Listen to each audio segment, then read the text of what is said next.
Hai teman-teman, welcome back to my channel. It's Felicia Helen. Jangan lupa buat subscribe, nyalakan lonceng notification, like, comment, and share video ini. Hey, kenalin. Nama gue Sinta. Umur gue sekarang 21 tahun. Di sini gue mau ajak kalian menyelami cerita masa lalu gue sampai sekarang. Kisah ini dimulai ketika gue pindah ke rumah baru waktu kelas 5 SD. Bagi gue secara pribadi, yang namanya meninggalkan kenyamanan yang sudah melekat dengan segala kenangannya itu sulit. Tapi gak apa-apa deh, mungkin ada hal baru yang akan menyambut.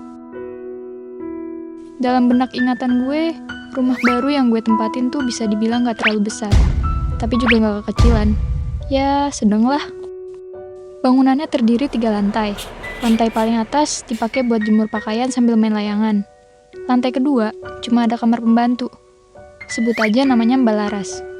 Terus di lantai bawah, ya seperti layaknya rumah pada umumnya lah. BTW, sebelah kiri rumah gue tuh tanah kosong ya guys. Persis banget di sebelah kamar gue. Nah, selama masih awal pindahan rumah, gue tidur di kamar sendirian. Soalnya kakak gue lagi ngerantau. Sampai suatu malam, tepatnya pas maghrib-maghrib, pintu kamar gue diketuk dari luar. Ternyata itu Mbak Laras. Mukanya pucat gitu kayak lagi sakit. Badannya agak gemeteran. Terus dia duduk di kasur gue sambil ngomong, "Non Sinta, Mbak Laras boleh kan numpang tidur bareng di sini?" Dan gue pun mengiyakan permintaannya. Soalnya kasur gue tingkat, atas bawah. Jadi boleh-boleh aja. Gue pergi pipis ke kamar mandi. Samar-samar gue denger suara ngorok.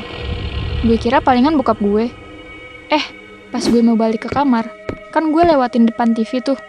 Ternyata bokap gue masih melek sambil nonton bola. Nah, siapa dong yang ngorok? Sambil jalan santuy, gue ngebatin dalam hati. Apa jangan-jangan Mbak Laras yang ngorok? Pas gue balik ke kamar, ternyata itu bukan suara Mbak Laras. Terus, suara siapa dong? Asli, bikin merinding. Jir, kalau bukan Mbak Laras yang ngorok, terus siapa dong? Ini gue gak salah denger kan ya? Untuk memastikannya, gue memberanikan diri nanya ke Mbak Laras yang masih nelungkup di dalam selimut. Mbak Laras? Dia gak merespon apapun. Tapi gue masih penasaran. Jadi gue tanya Mbak Laras sekali lagi. Mbak denger gak sih suara ngorok itu? Dan dari dalam selimut, dia ngangguk mengiyakan. Dan suara ngoroknya mendadak kenceng kayak teriakan. Mampus, ini gak beres nih. Gue lari dari kamar dan ninggalin Mbak Laras.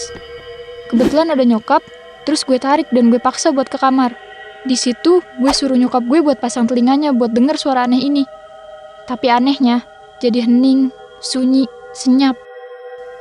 Nyokap gue bilang gini ke gue, "Mama gak denger apa-apa kok. Kamu salah denger kali." Alamak, masa iya sih gue dari tadi ngehalu denger suara ngorok kenceng? Akhirnya nyokap nyuruh gue cepet-cepet tidur dan dia ninggalin kamar gue. Gue berusaha banget buat tidur cepet, tapi gak bisa. Gak bisa dengan suara ngorok yang ngiremin gini. Gue berusaha ngajak ngobrol Mbak Laras, tapi berasa dikacangin. Dia gak respon perkataan gue, dan mendadak suara ngorok itu kedengeran lagi, sekenceng-kencengnya. Gue langsung lari keluar ninggalin Mbak Laras. Gue sampai ngos-ngosan depan bokap. Terus bokap mendadak beranjak dari sofa dan berusaha nenangin diri gue. Gue coba sampein apa yang gue denger dan gue tahu. Gue gandeng tangan bokap gue erat-erat. Tapi gue sadar, suara ngorok itu samar-samar mulai menghilang. Dan bener aja dong, pas bokap gue masuk, gak ada suara sama sekali. Gue nangis dan meluk bokap gue. Bokap berpesan untuk cepat istirahat dan jangan lupa berdoa. Malam berikutnya, habis kelar ngerjain PR, gue sempetin buat baca komik Doraemon sampai ngantuk di kasur bawah. Lumayan nih, buat ngademin otak yang panas mikirin PR tadi. Nah, pas gue lagi baca komik, kamar mandi di sebelah itu berisik banget. Biar biur, kayak gak ada akhlak, padahal udah malam.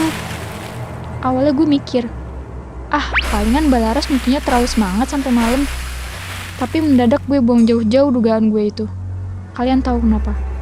Gue dengar suara sesuatu yang bikin telinga gue sakit. Ngep. Suara nyaring gesekan di tembok depan kamar gue. Persis banget kayak suara cakar Wolverine digasukin ke tembok. Dan itu berkali-kali. Sampai suara itu tepat di depan pintu kamar gue, jir. Gue yang ketakutan langsung nutup muka gue pakai komik sampai ketiduran. Beberapa hari kemudian, semuanya kembali normal. Udah gak ada kejadian dan suara aneh-aneh lagi. Lega. Malam hari itu, gue lagi foto-foto alay pakai kamera belakang. Ya maklum lah, zaman segitu belum ada kamera depan.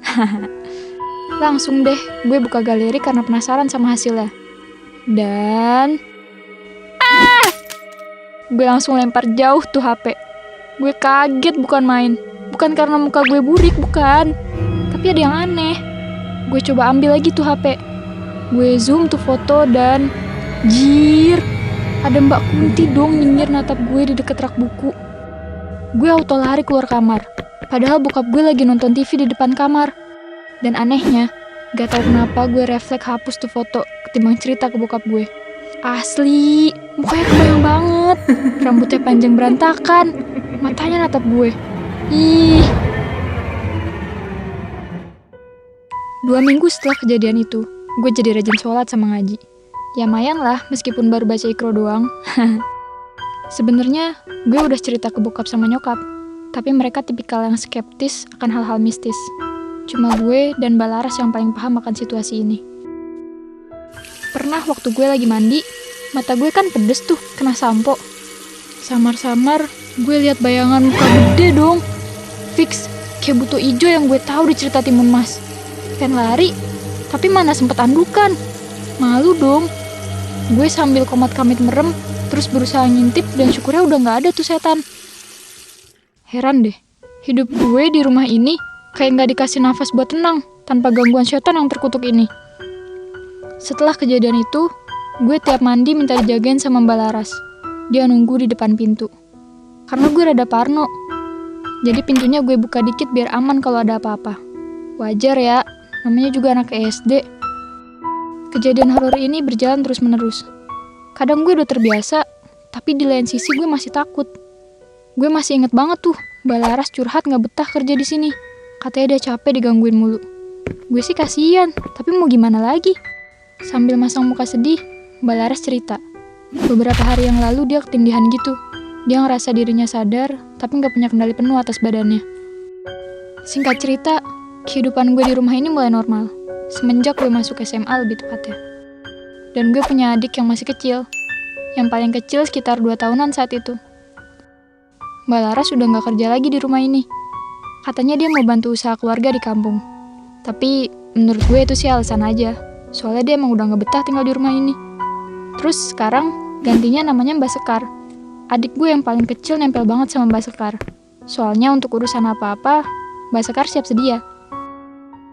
Suatu malam, pas banget gue lagi kelar sholat maghrib, gue dengar teriakan adik gue yang masih kecil sambil nangis-nangis. Mbak, buka mbak, ada yang liatin aku. Ih. Beberapa saat gue sempet mikir, loh, bukannya si Ical sama Mbak Sekar ya tadi? Karena ngerasa gak beres, sontak gue langsung lari keluar. Ternyata suaranya ada dari lantai 2. Gak pakai lama gue naik tuh ke lantai 2. Gue lihat ada gue nangis ngedekem ketakutan di depan pintu. Sumpah, gue saat itu agak sebel ke Mbak Sekar. Ada gue tuh masih balita, jadi kalau rewel tuh berisik. Bahkan dari bawah aja udah bisa denger kok. Pas pintu kebuka, Mbak Sekar masih pakai mukena dan gue sebagai kakak langsung nyerocos. Mbak Sekar gimana sih? Ini kok Ical tinggalin didiemin aja di depan pintu? Bukain bentar kan bisa mbak? Mbak Sekar menunduk bersalah sambil ngomong. Maaf Neng Sinta, tadi saya pikir deh Ical udah tidur di kamar bawah. Terus saya sholat maghrib dulu deh mbak. Asli, alasan yang gak masuk akal. Tapi gue berusaha tenang. Tapi setelah dipikir-pikir semuanya jadi masuk akal. Gue sadar di rumah gue itu gak cuma ada keluarga gue doang, tapi ada yang lain. Setelah sekian lama hidup tenang, mereka mulai usil lagi. Gue coba tanya ke adik gue, Cal, kamu tadi ngeliat apa? Dengan polosnya, dia bilang, ada sosok hitam gede di depan tangga. Terus tuh sesosok bayangan hitamnya naik tangga ke lantai 3. Dan asal kalian tahu, tuh tangga ada di depan kamar Mbak Sekar. Refleks, gue nangis sambil meluk adik gue. Dan Mbak Sekar mengantar kami ke lantai bawah. Kasian, Masih kecil dikasih lihat gituan. Dan hal aneh pun terjadi. Keesokan harinya, adek gue gak mau masuk kamar mandi. Katanya serem, ada makhluk gede di dalam kamar mandi. Nah, kan, jangan-jangan ini yang dulu ngintipin gue waktu masih kelas 5 SD. Saking keselnya, gue akhirnya buka pintu kamar mandi sambil ngoceh gak jelas. Woi nyet, lu kalau mau ganggu gue aja sini, jangan adik gue. Dan gue berusaha ngelakuin hal yang sama di lantai atas juga. Mbak Sekar cuma ngeliatin gue kayak orang gila.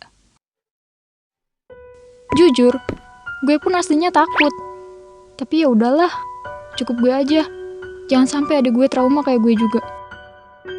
Setelah sekian lama gak diganggu, baru-baru ini suasana mencekam itu balik lagi. Kebetulan Mbak Sekar udah gak kerja lagi di sini. Jadi kamar pembantu di atas kosong dan dijadiin gudang. Kebayangkan gimana suasananya. Nah, pas tengah malam, gue lapar. Ya udah, gue masak mie dan milih makan di kamar aja sekalian YouTubean. Gue denger kursi kegeser-geser dong. Srok, srok. Asli, ngeri. Tapi gue milih cuek. Malam berikutnya, pas gue lagi asik teleponan sama Ayang Embeb menghalukan masa depan dan menentukan nama anak nantinya, ada suara aneh nimbrung. Gue kira awalnya masalah sinyal. Tapi makin lama, makin jelas kayak nyanyi-nyanyi gitu. Mana pacar gue nanya pula saat itu juga. Yang, kok kamu malah nyanyi sih? What? Gue gak nyanyi, Jir. Seketika gue nengok ke belakang. Dan...